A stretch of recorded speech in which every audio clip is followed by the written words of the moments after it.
ប្រព័ន្ធរំដោះទឹកលូនិងផ្លូវបេតុងថ្មីកំពុងស្ថាបនាជួសជុលឆ្លងកាត់ចំនួន3ភូមិស្ថិតនៅក្នុងសង្កាត់ស្ទឹងមានជ័យទី3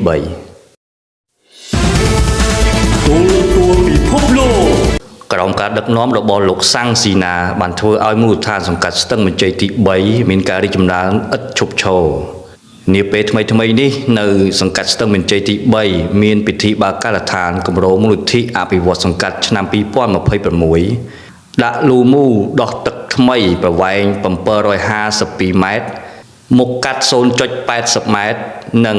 ជួសជុលផ្លូវបេតុងប្រវែង637ម៉ែត្រទទឹង6ម៉ែត្រស្ថិតនៅភូមិទ្រា4ភូមិរិស័យ2និងដំណាក់ធំ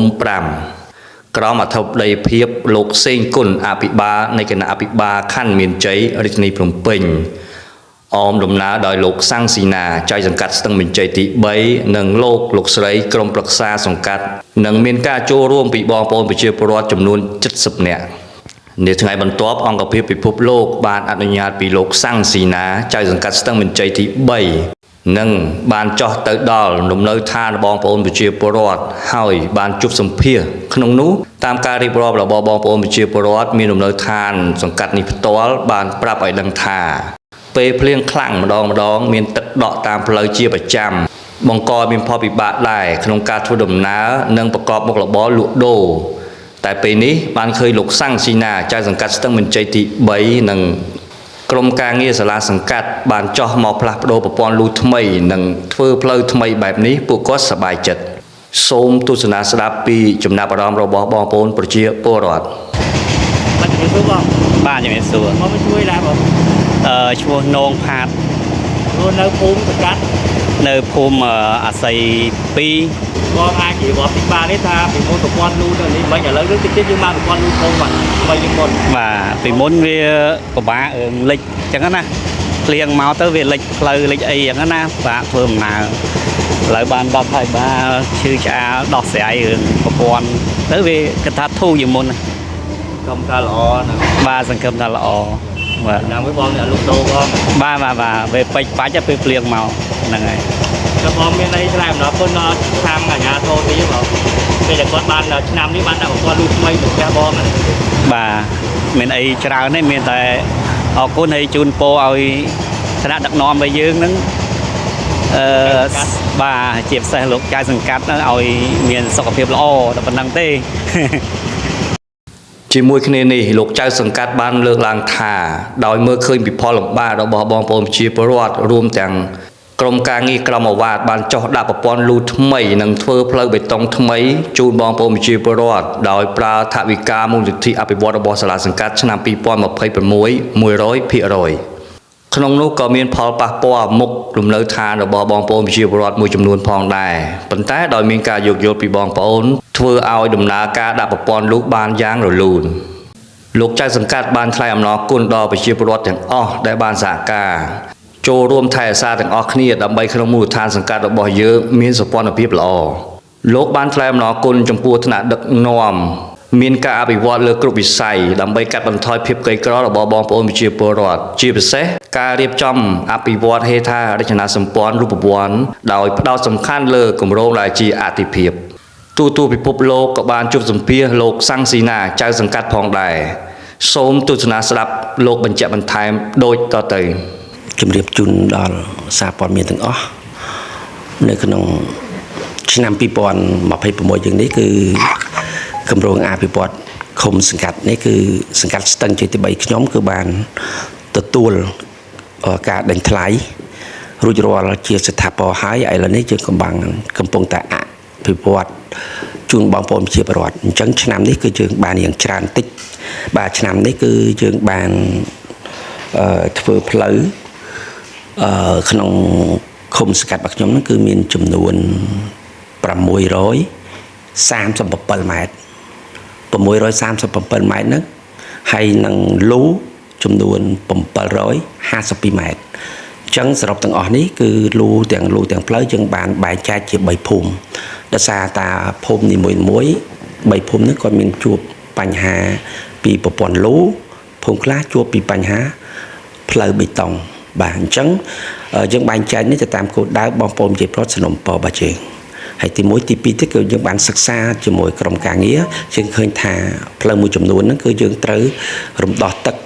បាទដោយសារតែពេលមានជន់ភ្លៀងធ្លាក់ម្ដងវាមានការកកស្ទះទឹករយៈពេលយូររហូតដល់ 3-4 ម៉ោងទើបបានស្រកអស់បាទដល់ពេលឥឡូវនេះយើងបានគម្រោងអភិវឌ្ឍភូមិឃុំក៏សូមថ្លែងអំណរគុណដល់រាជរដ្ឋាភិបាលហើយក៏សូមថ្លែងអំណរគុណទៅដល់អាដាមខុងស្រេងដែលបានយកចិត្តទុកដាក់ភូមិឃុំមានសុវត្ថិភាពតាំងពីការអភិវឌ្ឍភូមិឃុំបាទអញ្ចឹងយើងបានចុះចំនួន2ភូមិហើយគឺទី1គឺភូមិរិស័យ2រិស័យ2នោះគឺយើងបានធ្វើប្រព័ន្ធលូមកកាត់80បាទរំដោះទឹកចេញពីក្រុមទី6ចំនួន73ម៉ែត្របាទរីឯភូមិទ្រា4គឺយើងបានធ្វើលូចំនួន552ម៉ែត្របាទ552ម៉ែត្រគឺមកកាត់80ដូចគ្នាដូច្នេះបងប្អូនជាប្រកបតែងតែសប្បាយអបអរសាទរនឹងរាជរដ្ឋាភិបាលដែលតែងតែយកចិត្តទុកដាក់ដល់បងប្អូនជាប្រវត្តិបាទហើយសង្កាត់យើងខ្ញុំក៏បានសហការជាមួយក្រុមការងារខណ្ឌបាទរាជធានីដើម្បីធ្វើការងារដើម្បីឲ្យចំគោលដៅដែលបងប្អូនជារដ្ឋក៏ចង់បានបាទអញ្ចឹងក្នុងឆ្នាំនេះគឺយើងបានច្រើនពួកអីគម្រោងអភិវឌ្ឍរបស់ខ្ញុំមានរហូតដល់ទឹកប្រាក់ចំនួន73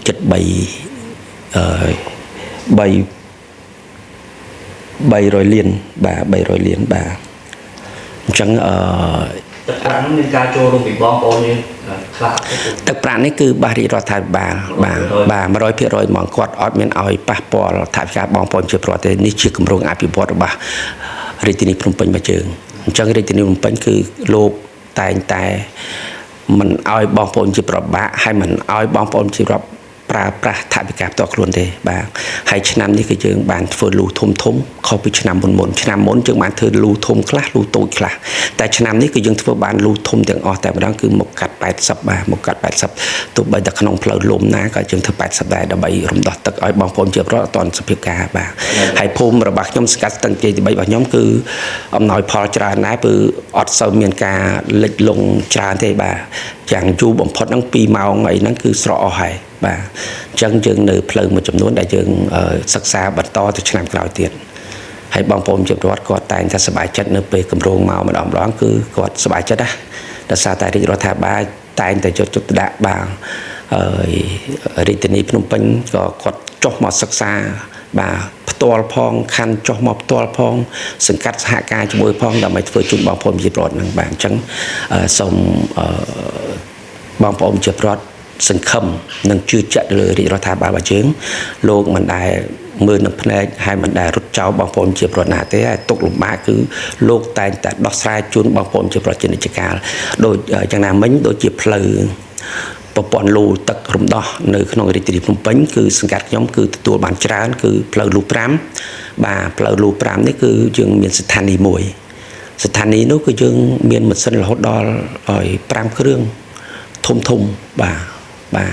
ហើយយើងរំដោះទឹកតាមផ្លូវបន្លាយមកយើងនេះគឺសារថាឯកឧត្តមខុងស្រេង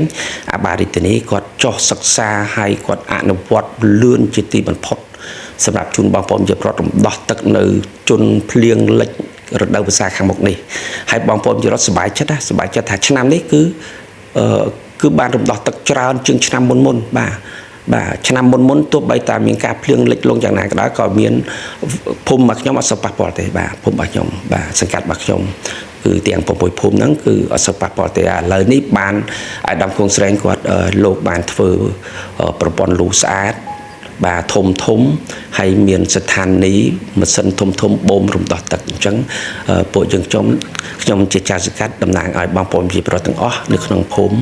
ដែលប្រជាពលរដ្ឋមានរហូតដល់45,828នាក់